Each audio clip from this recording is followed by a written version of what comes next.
Okay, so hello everyone. My name is Jason. I'm a Course in Miracles student and a channeler, and I'm just coming on today to give a daily dose of hope. My guides have told me that the energies on the planet are getting wackier and wackier, and so they wanted me to come on to give a daily dose of hope, and that's what I'm doing. Yes, and so nice to meet you, and nice to see you again. And yeah, so um, I don't have anything special to talk about today. One thing that just popped into my mind, but it's not related to anything in particular, is that when you read in history, they were just someone was just doing research about the ancient people of Japan and how, and they're talking about this idea that you hear a lot about of land bridges in history. You know, where there was like a land bridge, and that way people from this community were able to interact with this other community. And up until that point, they were completely isolated. And every time you read that, for me, every time I read that, I think, couldn't they make boats? Didn't they know how to make boats? I'm pretty sure they were pretty good at making boats. I'm sure someone made a boat.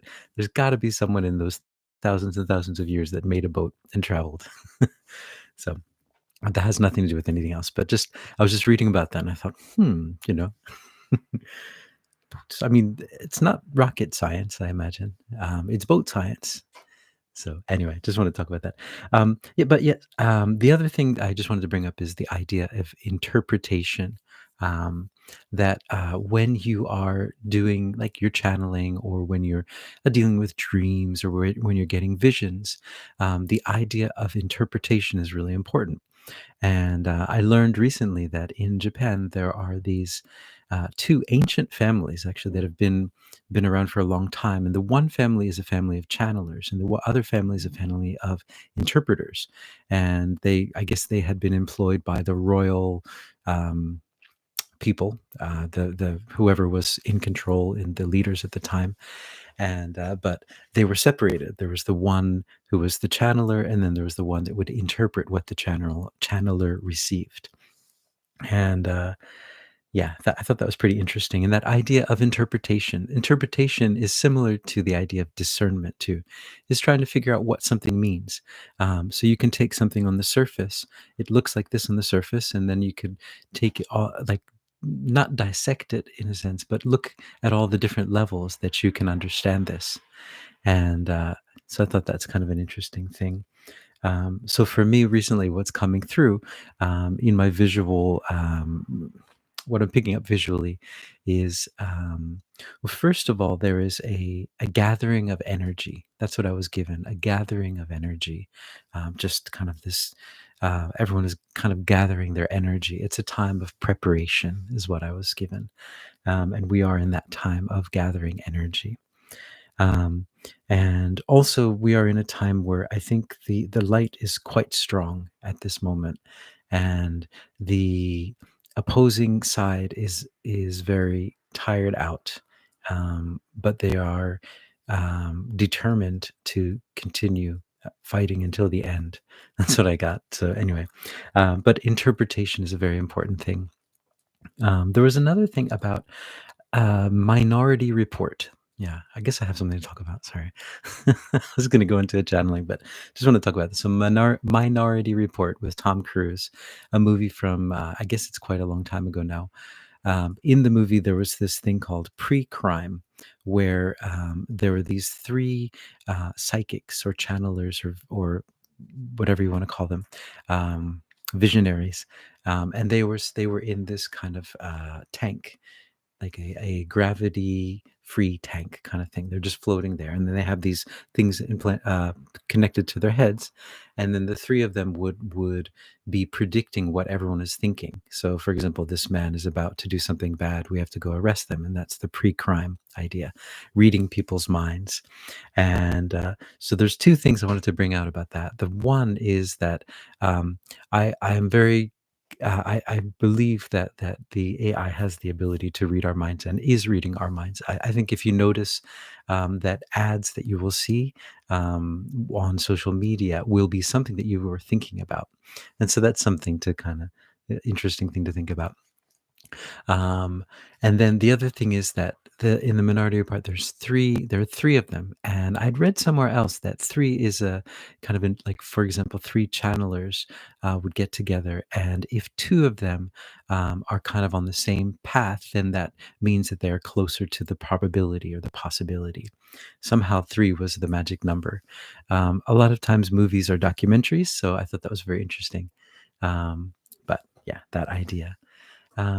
And yep, that's all I wanted to say about that. Um, but one thing about these reading your mind too, I thought that this is an interesting thing is that if your mind can be read in that sense, there is a way to make it so that it cannot be read.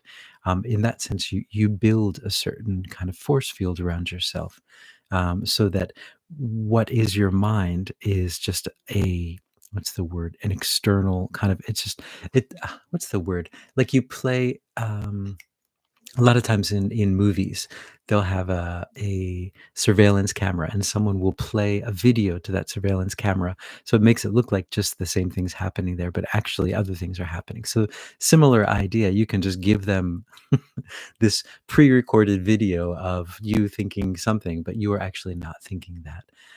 So that's possible. It's endless. Our capabilities are endless. Always remember that. And that when we are in the light, when we are working with love, it is more powerful than anything. Um, Always remember 007, the bad guys living in the volcano, making everything very, very complicated, and in the end, failing. Yeah, just remember when you're in the dark, you can't see the light. So just all that stuff, all that good stuff. Anywho, right? I'm just gonna go into a channeling and see uh, what they have to say, what the guides have to say about today, if they have any guidance. Um, yeah, here we go.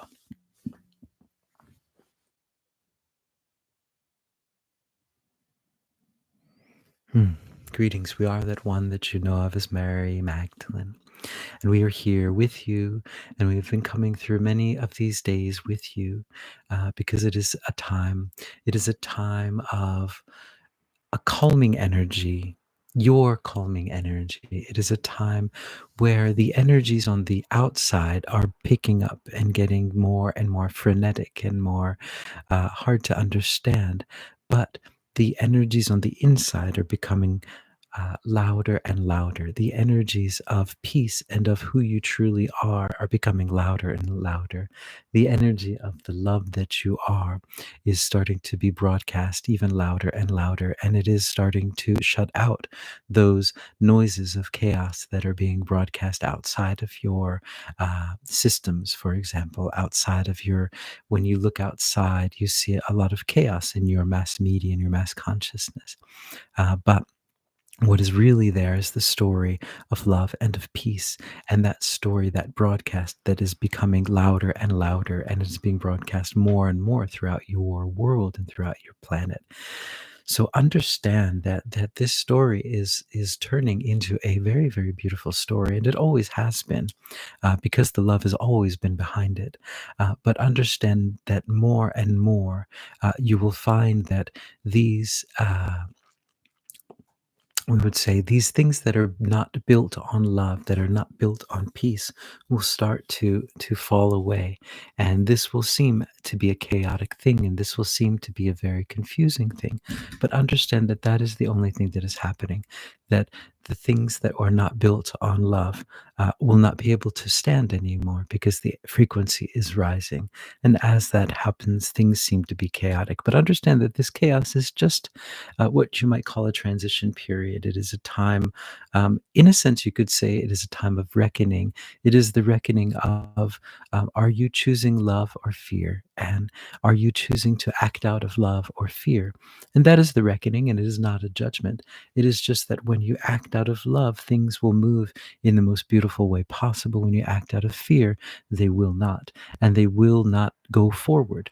If you would try to create something out of fear, it will have no energy. Whereas maybe only about 20 years ago in your time, that fear energy would still have credentials, would still have a little bit of power, but it is losing that power.